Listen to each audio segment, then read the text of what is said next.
أعوذ بالله من الشيطان الرجيم بسم الله الرحمن الرحيم الحمد لله رب العالمين وصلى الله على سيدنا محمد وعلى آله وصحبه الطيبين الطاهرين اللهم علمنا ما جهلنا وذكرنا ما نسينا وزدنا علما ونعوذ بك من حال أهل النار ولا حول ولا قوة إلا بالله العلي العظيم أذكركم وأذكر نفسي بإخلاص النية لله تبارك وتعالى ولا حول ولا قوة إلا بالله العلي العظيم.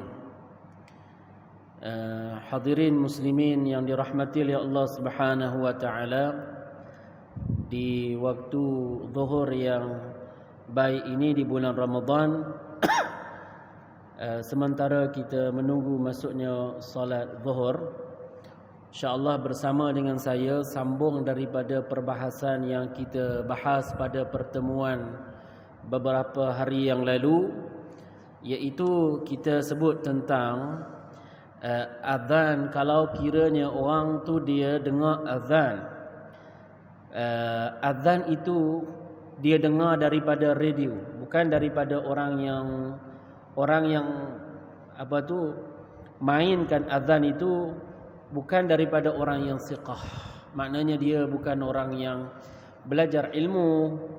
Jadi di sini boleh tak dia serta-merta terus buka puasa dengan semata-mata azan radio? Ini yang paling akhir kita sebut sebelum ini kan.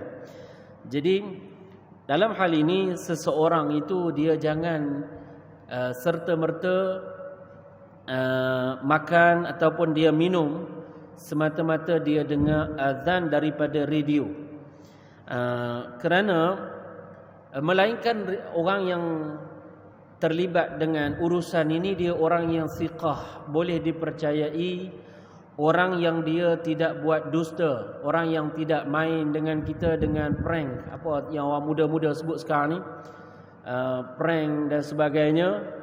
Buat nanya ke orang di siang hari di bulan Ramadan dengan tekan awal butang masuk waktu solat maghrib, sedangkan dia belum lagi masuk waktu solat. Dan ini bukan hanya berlaku di negara kita. Sebahagian orang melawak tuan-tuan, sampai ibadah yang besar dalam Islam ini, solat, puasa Ramadan, dia boleh bergurau. Dan kena ingat, terutama ini di Malaysia hari itu berlaku ni di tahun ini, berlaku di Tawau tahun ini. Tahun sebelumnya berlaku di Radio Kelantan. Ni di Malaysia, bukan di negara lain. Dan di negara lain banyak berlaku. Bukan ini satu benda yang pelik berlaku bagi orang yang sebut tentang isu ini.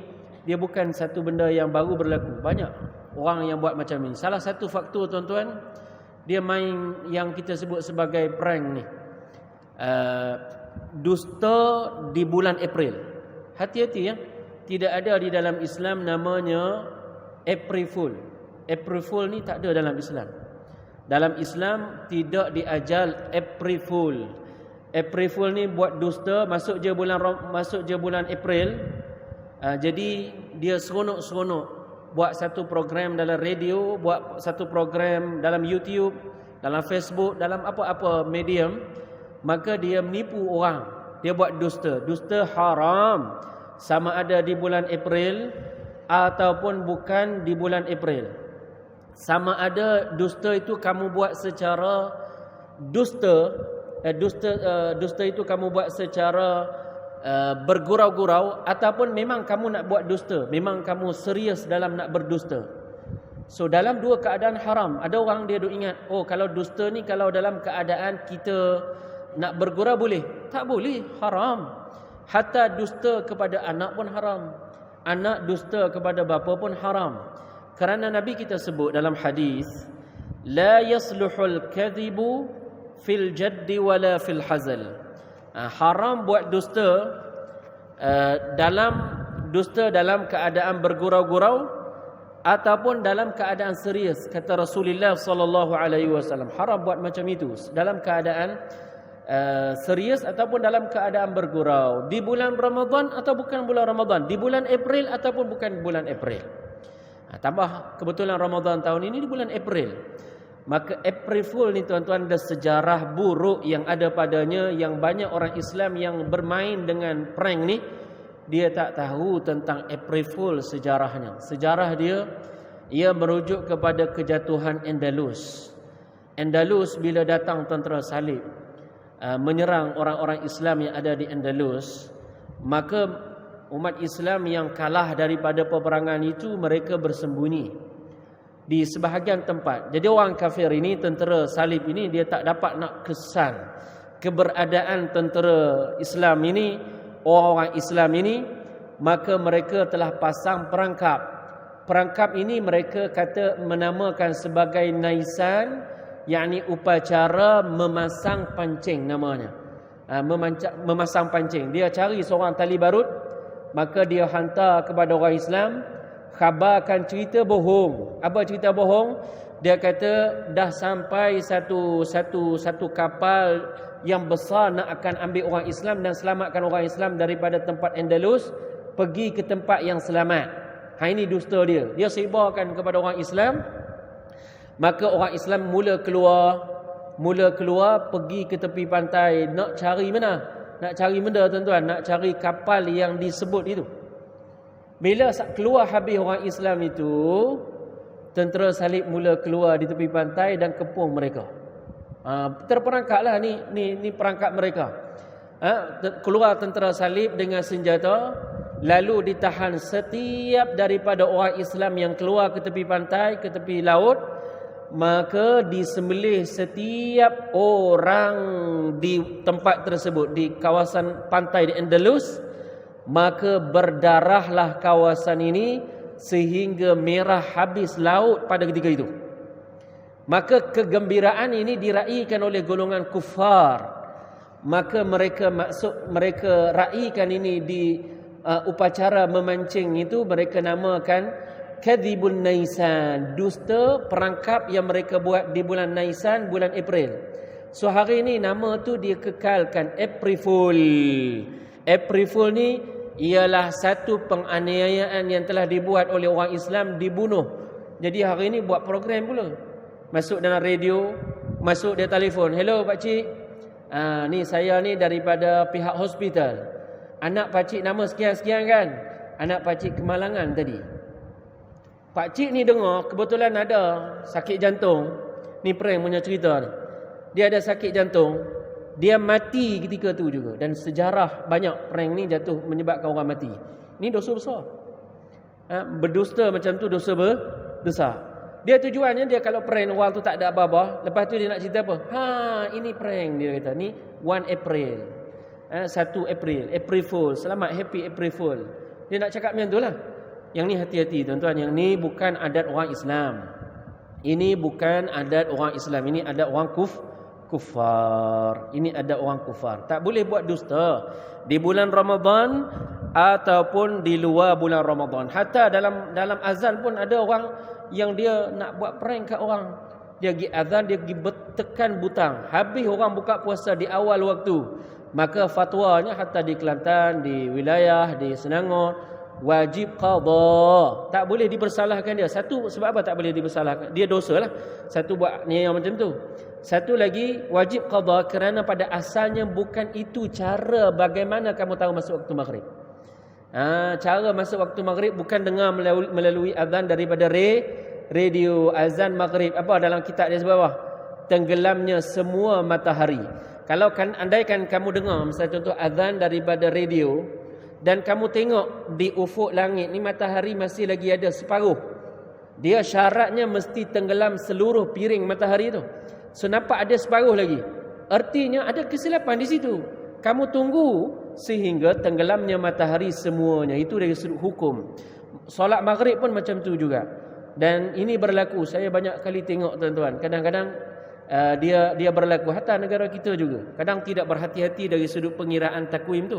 Oleh kerana itu kita kena cermat. Orang yang jadi Bilal dan azan ini jangan dia cepat sangat. Dua waktu dia jangan cepat sangat. Satu ialah waktu maghrib, satu lagi waktu subuh. Dia panggil tarafayin nahar. Lewatkan seminit dua. Supaya betul-betul masuk. Ini ulama kita sebut. Dan dia tak termasuk dalam hal orang yang melewat-lewatkan berbuka. Tak. Kerana orang ni dia nak pastikan terlebih dulu masuk, barulah dia azan. Ini cara orang yang ada takwa dalam hatinya, dia jaga ibadat orang lain supaya ibadat orang tersebut sah. Supaya terjaga ibadat orang lain juga. Maka ini yang disebut oleh sebahagian ulama-ulama kita. Kadang berlaku perkara ini di banyak negara, bukan hanya di tempat kita. Banyak negara berlaku perkara yang macam yang saya sebutkan ini. Baik. Kemudian persoalan ada yang kekeliruan juga sebahagian daripada masyarakat kita. Kalau datang seorang tetamu, tetamu ni bertandang datang ke rumah kita, pak saudara kita, ke sepupu kita, ke kawan kita, ke orang ni dia tak berpuasa di bulan Ramadan. Boleh tak kamu muliakan dia? Orang ni kira, boleh tak kita hidangkan makanan untuk dia di siang hari di bulan Ramadan? Boleh tak? Boleh tak kita beri minum kepada dia? Dia kata boleh tak bagi air mineral satu? Jadi di sini ulama dia bahas. Tengok, orang yang dia minta dengan kamu ni nak makan dan nak minum di siang hari di bulan Ramadan, dia ni tak puasa sebab dia ada uzur yang membenarkan dia untuk berbuka ke tidak? Kerana kadang-kadang orang tu orang tua, kamu jaga misalnya tu orang yang jaga bapa atau ibu yang telah berusia, yang dia sampai ke satu tahap memang jasad dia tak boleh nak berpuasa. So dalam hal ini kamu nak kena bagi makan dan minum. So itu tidak ada isu di sini. Dan juga perempuan yang datang haid dan nifas, boleh baginya di siang hari menjamah makanan, boleh. So kamu sediakan untuk dia. Dalam hal ini tidak ada masalah itu. Tetapi isu yang kita maksudkan yang disebut oleh para fuqaha ialah orang yang dia minta dengan kamu untuk makan dan minum. Misalnya tu anak lelaki kamu yang dia wajib berpuasa, dia tak berpuasa tanpa ada uzur, maka tidak boleh dihidangkan baginya makanan dan minuman. Kalau tak, kamu bekerjasama dengannya untuk buat perkara yang haram. Kerana ulama kata la ta'ata li makhluqin fi ma'siyatil khaliq. Tidak boleh kamu taat kepada makhluk kerana kamu nak buat dosa kepada Allah Taala. Bukankah itu dosa? Membantunya tidak berpuasa di bulan Ramadan dengan bagi makan dan minum, maka itu dosa. I'anatu 'alal khair Bantu orang dalam buat kebaikan itu kebaikan. Bantu orang buat taat itu taat. Bantu orang buat dosa itu dosa. Itu kaedah dia. Diambil daripada wa ta'awanu 'alal birri wat taqwa wa la ta'awanu 'alal itsmi wal 'udwan. Jangan kamu bekerja sama pada perkara yang dosa. Tapi kalau orang tu dia memang ayah kamu atau ibu kamu yang berusia, yang dia memang tak mampu lagi nak berpuasa, yang ini kita akan bayar kafarah baginya setiap hari satu mud, kan? Ini dalam masalah kafarah. Dan satu lagi, dia ini kalau dia nak makan, kamu sediakan makanan buatnya, itu tidak ada dosa padanya. Misal ataupun isteri ataupun anak perempuan kamu yang dia haid dan nifas di siang hari bulan Ramadan, fuqaha kata ini dia kalau dia berbuka puasa, dia makan dan dia minum, itu tidak ada dosa baginya, tidak ada dosa baginya. Jadi bagi yang kamu beri makan dan minum, bagi orang yang tidak ada uzur ni, yang dia tak nak puasa, dia tak nak puasa, dia tak ada uzur pun, tidak ada alasan yang dibenarkan oleh syarak, dia tak berpuasa di siang hari bulan Ramadan.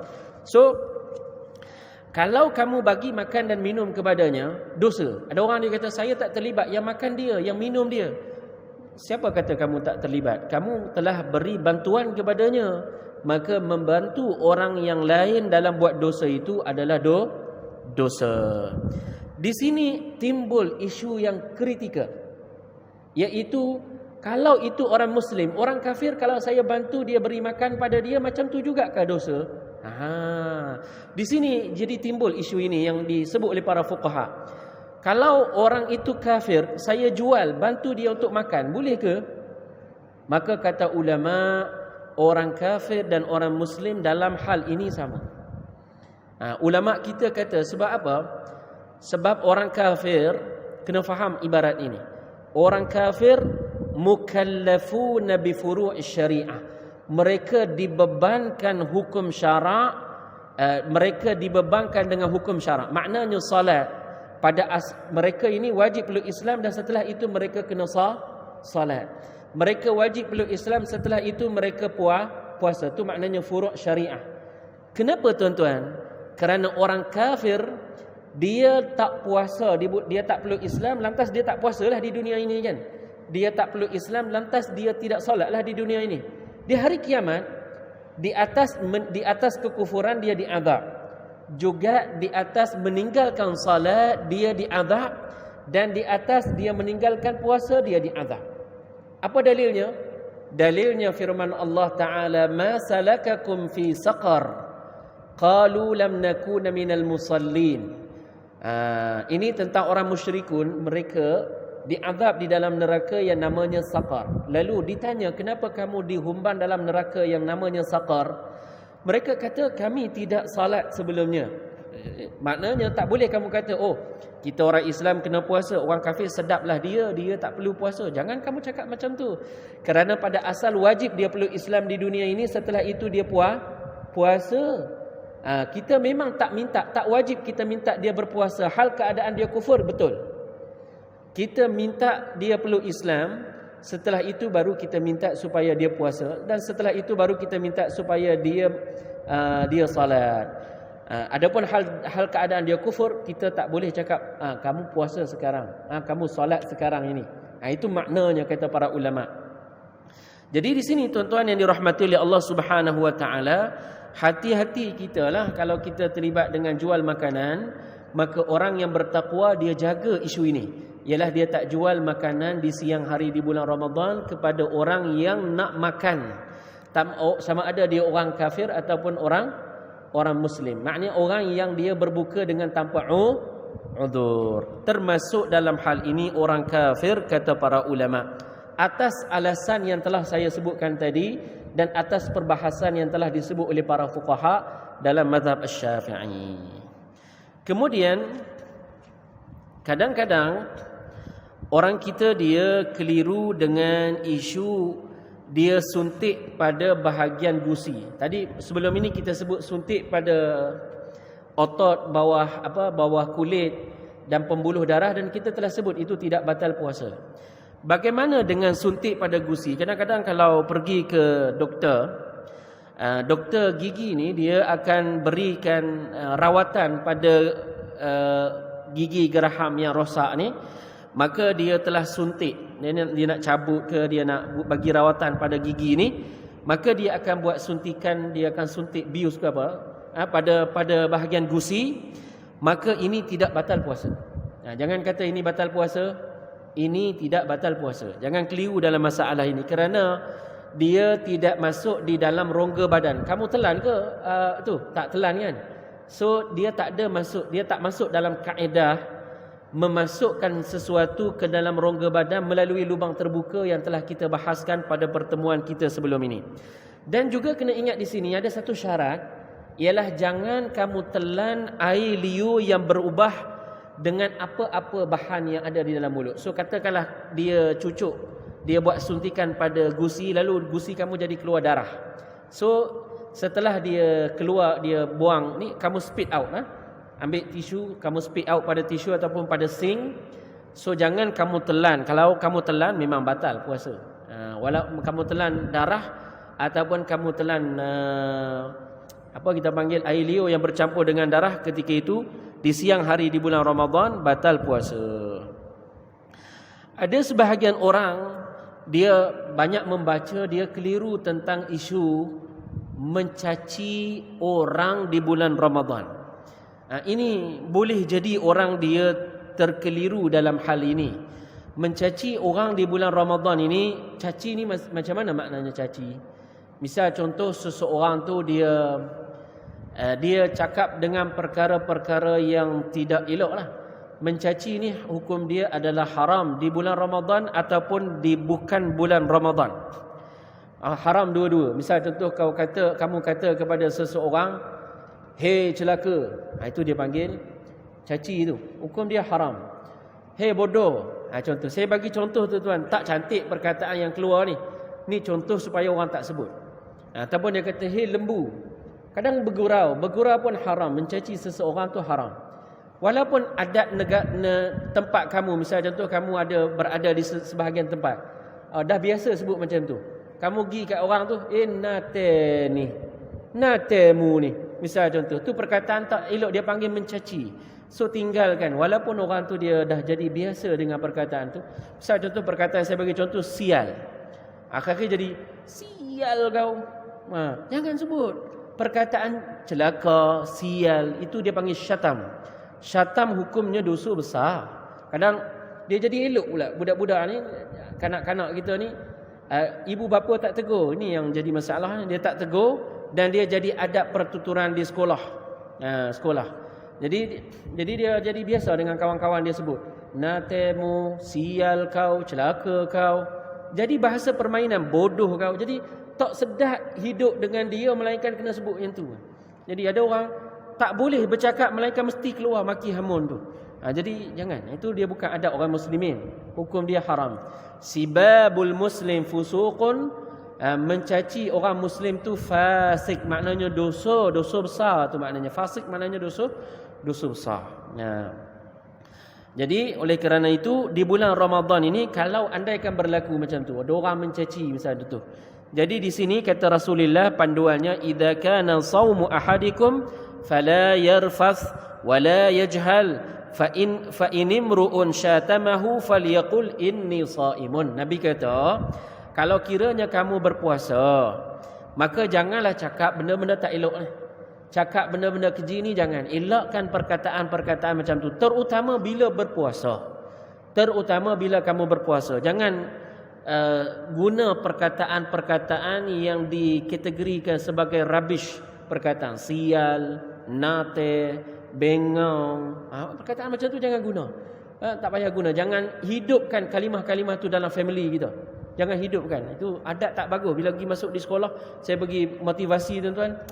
Rata-rata anak-anak ni dia cakap dengan kalimah-kalimah yang macam itu. Jangan hidupkan masyarakat kita dengan perkataan-perkataan yang macam tu. Tegah dia. Ni kalimah ni siapa ajar kamu ni? Ayah tak pernah ajar. Ibu tak pernah ajar. Jadi tegah dia daripada cakap dengan perkataan yang haram macam itu. Jadi kalaulah kata Rasulullah, jangan kamu berkata dengan perkataan kotor yang macam ini, dan juga jangan buat macam orang yang jahil di bulan Ramadan. Maknanya melolong, memekik melolong di bulan Ramadan. Dia misal contoh dia meraung di bulan Ramadan, kalau boleh tinggalkan. Ini baguslah, tinggalkan perkara itu di bulan Ramadan. Fa ini imru'un syatamahu, kata Rasulullah, andaikan ada orang yang caci kamu, nak kena balas ke? Kalau ada orang caci di bulan Ramadan, kena kat kita. Dia kata macam-macam kat kita. So kata Nabi, ni saranan Nabi di bulan puasa ni, katakan inni shaimun, katakan kepadanya alhamdulillah hamba hari ni puasa. Macam itulah. Walaupun kita memang mampu untuk cakap benda yang seumpama yang dia cakap kat kita. Kalau dia bagi 10 bakul, kita boleh bagi 20 bakul, dia boleh dengar. Kita boleh bagi macam tu. Memang kita ada keupayaan yang luar biasa nak maki hamun tu. Tapi kita boleh tak, kata Rasulullah, kita tahan diri kita dan kita bagi perkataan yang elok. Jangan kalau orang dia bagi dia ceroboh hak maruah kamu, maka jangan kamu ceroboh hak maruah yang ada padanya. Kata fuqaha, sunat digalakkan seseorang itu dia tinggalkan semua perkataan-perkataan keji di bulan Ramadan. Semua perkataan-perkataan tak elok tu jangan diungkapkan di bulan Ramadan, termasuk dalam WhatsApp, termasuk di dalam Facebook. Ni dak mari bulan rancak pula bulan Ramadan, kutuk. Dah luar bulan Ramadan dia dah biasa. Jadi dia hati-hatilah masuk bulan Ramadan. Nabi ajar panduan ini, kurangkanlah. Janganlah kita masuk hatta dalam Facebook pun, kerana apa yang kamu tulis itu lidah yang kedua selain lidah ni. Imam Ghazali kata kita ni ada dua lidah. Satu lidah ni, satu lagi tulisan. Yang kita tulis melalui keyboard telefon ataupun keyboard komputer ataupun lain-lain lah tulisan tu, so itu dia merangkumi makna haram.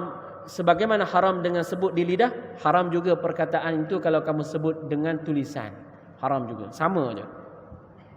Jadi apatah lagi perkataan-perkataan yang haram. Kalau perkataan tak elok dielakkan, maka perkataan haram di bulan Ramadan hendaklah dielakkan. Andaikan orang cela kamu, dia cakap benda tak bagus pada kamu, janganlah kamu balas cacian dengan cacian. Katakan seperti mana Nabi ajar kat kita, inni shaimun, alhamdulillah hari ni hamba puasa. Jaga-jagalah puasa ni.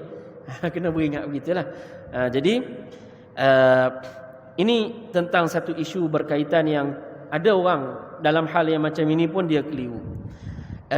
Satu lagi dari sudut beraneka makanan ini, mana yang saya nak jamah dulu? Ini kadang jadi kekeliruan juga dalam masyarakat kita bila berhadapan dengan juadah makanan. Kadang makanan kita lain dengan makanan orang. So di sini, walaupun kita bukan orang Arab, jangan kamu guna alasan saya bukan orang Arab, Ustaz, nak tamar sekalipun. Tapi tetap bahawa makanan terbaik yang di awal kamu jamah dia ialah tamar.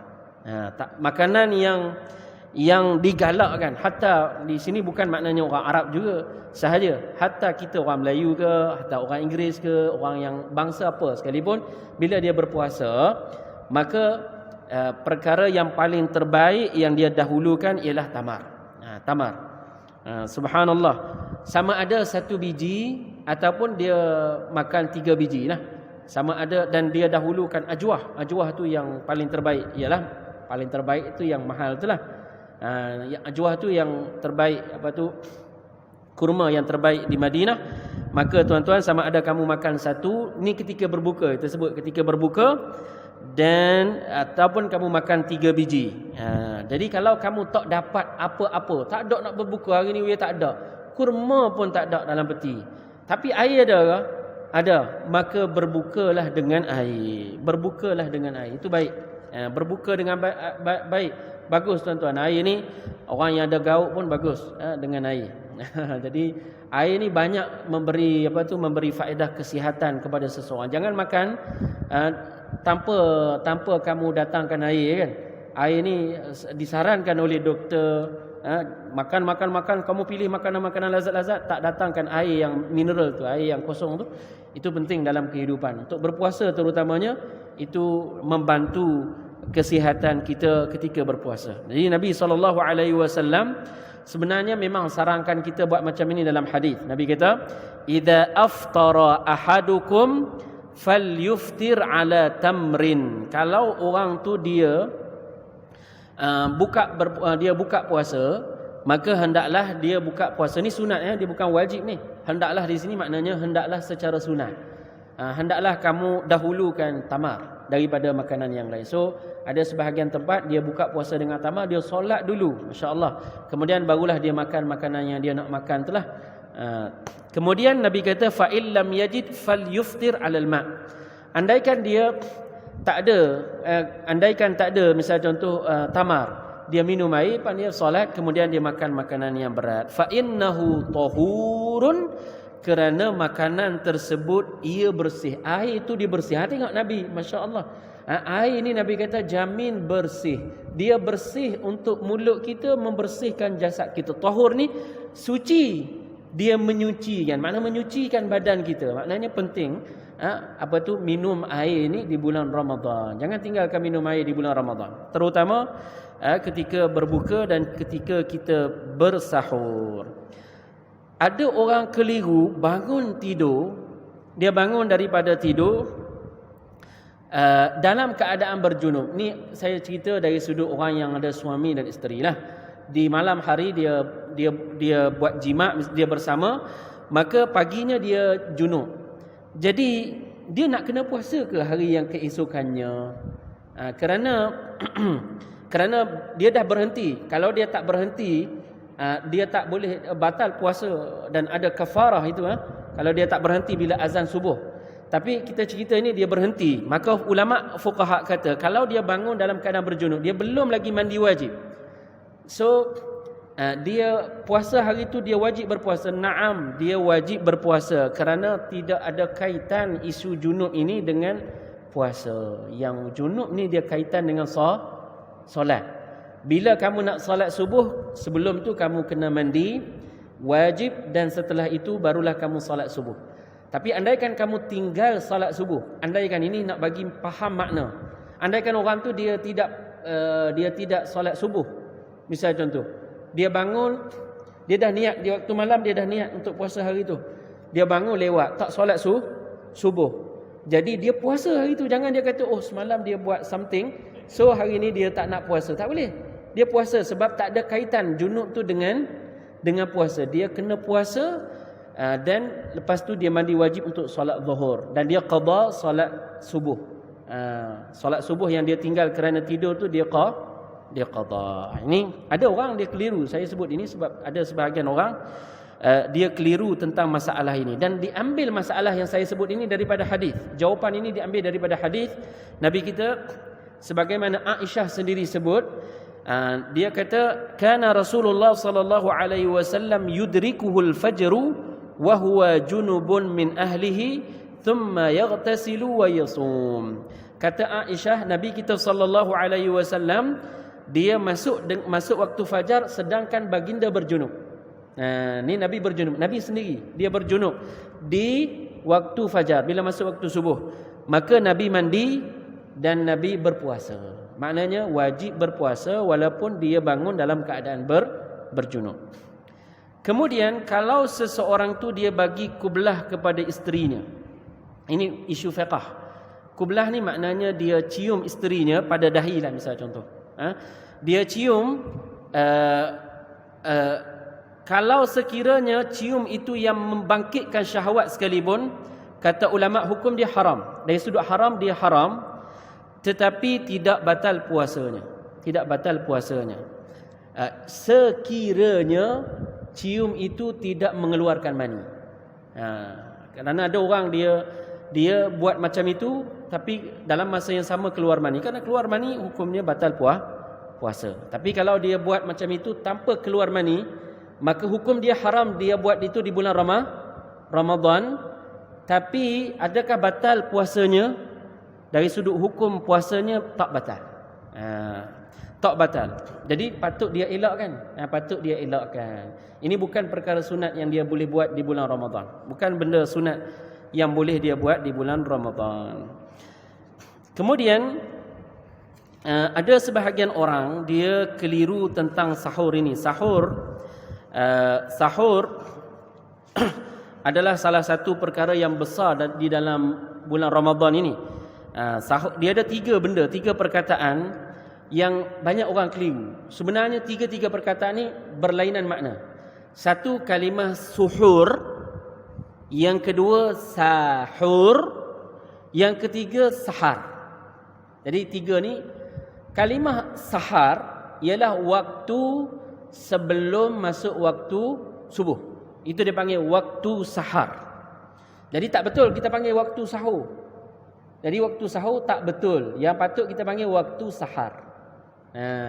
Satu. Kalau sahur, kalimah sin berbaris atas, sahur. Ni macam orang Melayu sebutlah. Sahur. Sahur maknanya makanan yang kamu makan di waktu sahar. Di waktu sebelum subuh. Kamu makan, minum air ke, makan nasi ke, makan ayam ke, makan apa, tu dia panggil, makanan tu dia panggil sahur. Adapun suhur, sin bagi depan, suhur, perbuatan kamu makan sahur. Perbuatan makan sahur tu dia panggil suhur. Tu beza tiga. So suhur perbuatan kamu bersahur. Sahur itu makanan itu sendiri. Sahar itu waktu di mana kamu makan di waktu itu. Iaitulah waktu sebelum masuk waktu subuh. Tu dia panggil. Bilakah waktu masuk waktu sahur? Ada orang keliru juga. Waktunya ialah bila masuk pertengahan malam. Macam mana nak kira pertengahan malam? Kamu kena bahagi. Masuk waktu maghrib bila? Masuk waktu subuh bila? So tengah-tengah tu dia panggil pertengahan malam. Jadi tak semestinya pukul 12, tak semestinya pukul 1. Kadang lebih sikit, kadang awal lagi. Jadi bukan maksud midtime, bukan macam orang putih kira tu. Midnight pukul 12. Tak, bukan macam tu. Dalam fiqh dia balik, dia kena bahagi. Misal contoh pukul 7.30 masuk waktu maghrib, kemudian masuk waktu subuh pukul berapa? So bahagi tengah-tengah, dia jatuh pukul berapa? So yang tu dipanggil pertengahan malam. So pertengahan malam tu maknanya dia boleh berubah hari demi hari. Boleh jadi pukul 12, boleh jadi pukul 12 suku. Macam tu lah. So dalam sahur ada 3 minit lagi. Dalam sahur ni sunat kita bersahur, jangan tak bersahur. Sahur ni dia menguatkan badan untuk puasa di siang hari, dan tidur di siang hari menguatkan ibadah di waktu malam. Nabi sebut dalam hadis. Nabi kata ista'inu bi ta'amis sahar ala siyamin nahar wa bi qailulatin nahar ala qiyamil lail. Nabi kata mintalah bantuan dengan bersahur di waktu malam supaya jadi kuat berpuasa di waktu siang. Apa yang jadi lemah sangat di waktu siang? Tak bersahur. Itu sebab dia. Pak tu apa yang jadi mengantuk sangat untuk berqiyamul lail? Sebabnya tak tidur di waktu siang sedikit. So qailulah tu dia memberi kekuatan untuk bangun di waktu malam, dia memberi bantuan. Walaupun kita tak ada waktu, hanya cukup untuk minum air. Naam, minumlah air. Jangan tinggalkan sahur. Ada pahala dan besar walaupun kamu hanya minum air. Walaupun kamu minum air. Kerana Nabi kata, tasaharu fa inna fis sahuri barakah. Bersahurlah kerana sahur itu dia memberi barakah kepada kamu. Ada barakah besar sahur ini. Dan juga dia sunat, bukan wajib. Kalau kamu tak nak sahur juga pun tidak wajib, tak ada dosa ke atas kamu. Tapi sangat baik, jangan tinggalkan. Kerana bila kamu buat macam itu, kamu kena ajak juga anak-anak buat sahur. Kenapa? Kerana dengan cara macam itu kamu jadi solat subuhnya awal, anaknya solat subuhnya awal. Cara kata ulama untuk didik anak-anak kita, salah satunya bangun sahur. Ajak mereka, jangan tinggalkan mereka. Kalau dia dah makan di waktu setelah pukul 3 misalnya tu, setelah pertengahan malam, tak apalah, dia dah bersahur awal. Cuma tak sahur langsung jangan. Itu sunat yang sangat ditekan di dalam syarak. Isu yang terakhir sebelum saya tamatkan ini, sunat kita akhirkan sahur sehingga waktu yang tidak ada syak masuknya waktu subuh. Maknanya kalau kamu ada syak masuknya waktu subuh, maka jangan kamu sahur. Bila kamu ada syak, dah masuk waktu subuh, dekat sangat dah dengan waktu subuh, mula kamu rasa syak dalam hati nak masuk waktu subuh, ketika ini tak payahlah kamu sahur. Itu lebih bagus. Kamu tinggalkan sahur bila kamu dah syak dengan masuknya waktu subuh. Kerana ambil daripada hadis da'ma yuribuka ila ma la yuribuk. Hendaklah kamu pegang yang yakin, jangan ambil yang tidak meyakinkan. Sampai di sini isu-isu yang telah saya bincangkan di sini. Aqulu qawli hadza, barakallahu fikum, ahsanallahu ilaikum, wa jazakumullahu khairan katsira. Assalamualaikum warahmatullahi wabarakatuh.